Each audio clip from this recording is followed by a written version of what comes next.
Can you imagine that a 7-time world champion arrives in Ferrari and in just 3 races is already asking for internal structural changes? What has Hamilton seen inside Maranello to launch such a bomb? Today I tell you everything, and you may change your way of seeing Ferrari in 2025. Hamilton did not talk about tense for return. He did not talk about degradation, compounds, or car balance. It went further. Much further. He said exactly what no team wants a pilot to say in public, that the problem is not only in the car but in the work culture, in decision-making, in the structure itself that Ferrari governs from within. His words were surgical and at the same time a malazzo. The main thing is the mentality.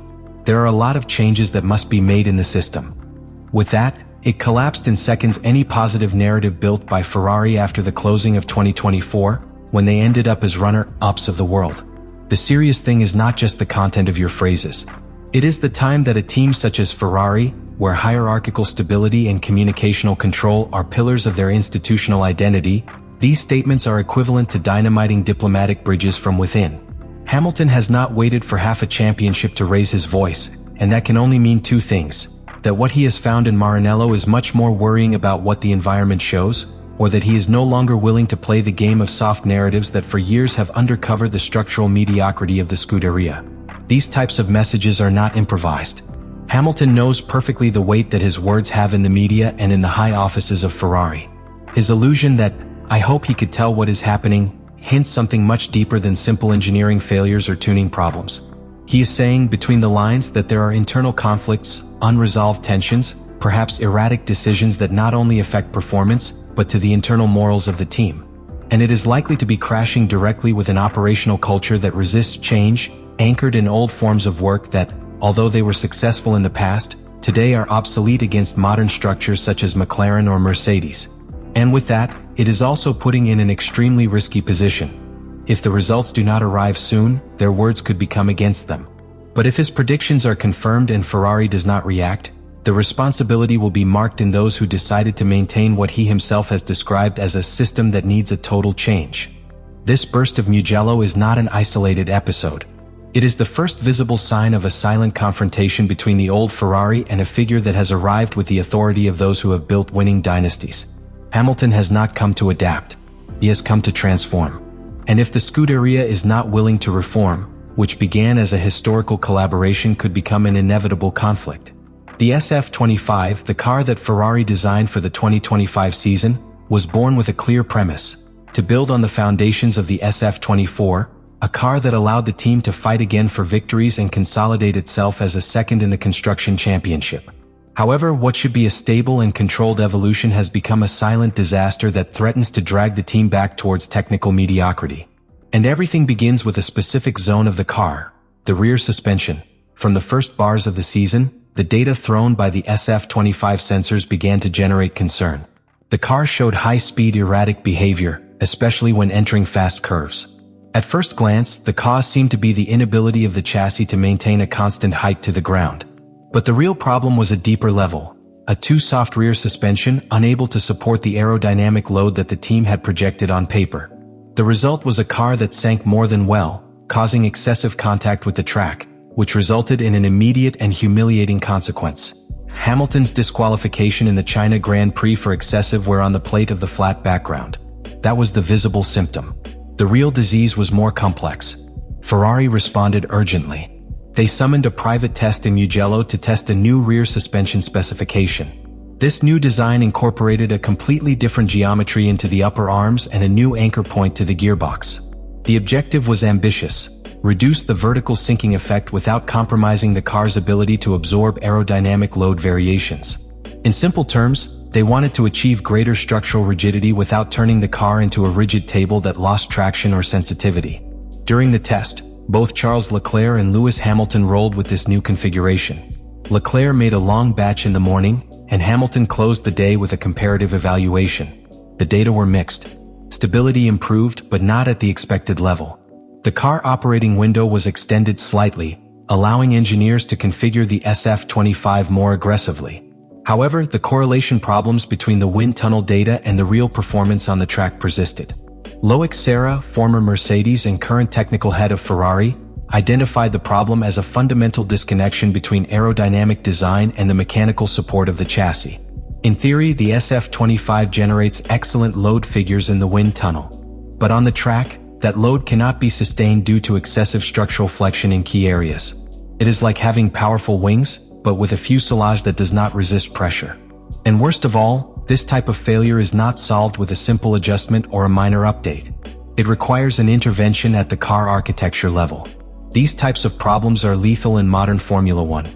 Because while teams like McLaren and Mercedes are already playing with tenths of a second in the search for thermal efficiency or energy management, Ferrari is still fighting to get a chassis that does not collapse under their own aerodynamic concept. The lag is monumental, and worse, it can devour the development calendar before they even achieve a stable version of the car. That is why Hamilton in Mugello did not speak only about the car. He talked about the system. Because when a problem as basic as the suspension compromises the entire concept of a new generation car, the failure is not only design. It is organizational structure, of communication between departments, of validation processes. In other words, of everything Ferrari has failed to modernize for more than a decade. The SF25 is not a bad car for its design. It is a car victim of a technical environment that has not yet learned to work as an integrated unit. And as long as that is not resolved, any evolution will be just one more patch on a wound that remains open and bleeding career points after race. The most powerful thing about Lewis Hamilton's words in Mugello was not what he said, but what he hinted. Because when someone with their experience launches a criticism like, "There are many changes to make in the system," and then he affirms that, "I hope he could tell you what is happening," the door is opening to something much more worrying. An encrypted message that shows that the problem in Ferrari is not a poorly designed car, but a sick ecosystem from its roots. Ferrari has been dragging a paradox for years. It has one of the largest grille budgets, direct access to top-level technological resources, an inheritance of champions, and yet it has not won a title in more than a decade. The cause of this stagnation goes beyond a design error or a bad strategy decision. Hamilton's message points to a chronic ruling in the operational culture, a structure where the departments work in silos, where errors are repeated year after year, and where decision-making seems guided more by the hierarchy than by evidence. Because for a pilot like Hamilton, time is the most valuable resource. He is 40 years old. He did not come to Ferrari to be part of a 5-year process. He came to win. And what he has found is a team that has not yet understood how to work as a cohesive unit. The proof of that is that Ferrari, so far from 2025, has alternated good technical ideas with flagrant execution errors. They have innovated with a new suspension while they continue to make basic errors in career management. They have hired talent such as Leclerc, but they continue to show the same symptoms of uncoordination between simulator, wind and track tunnel. Hamilton not only launches a criticism, send an ultimatum. His phrase, "My goal is to influence positively," is not a diplomatic expression. It is an educated way of saying, either they change or this will not work. And that pressure that now weighs on Ferrari does not come from the media or fans, but from the garage's own heart.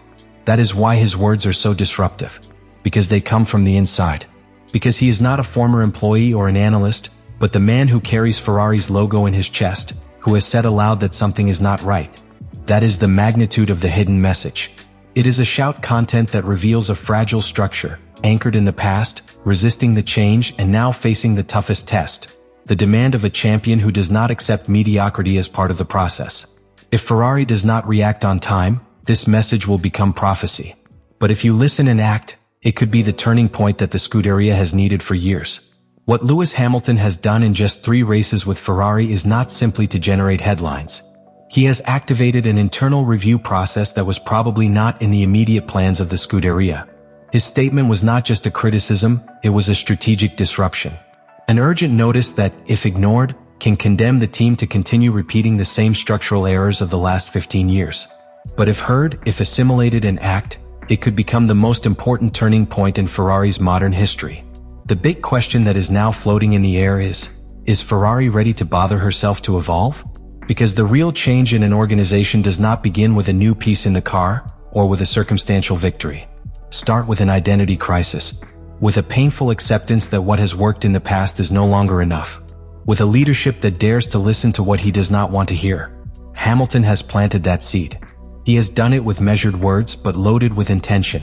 He has done it knowing that putting that message in public is also risking. But for someone who has built his career about the demand and perfectionism, It was a matter of time that his nonconformism collided with the structural parsimony of Maranello. And what do you think? Are we witnessing the beginning of a revolution in Ferrari with Hamilton as a catalyst? Or simply a new frustration disguised as hope? Leave it in the comments.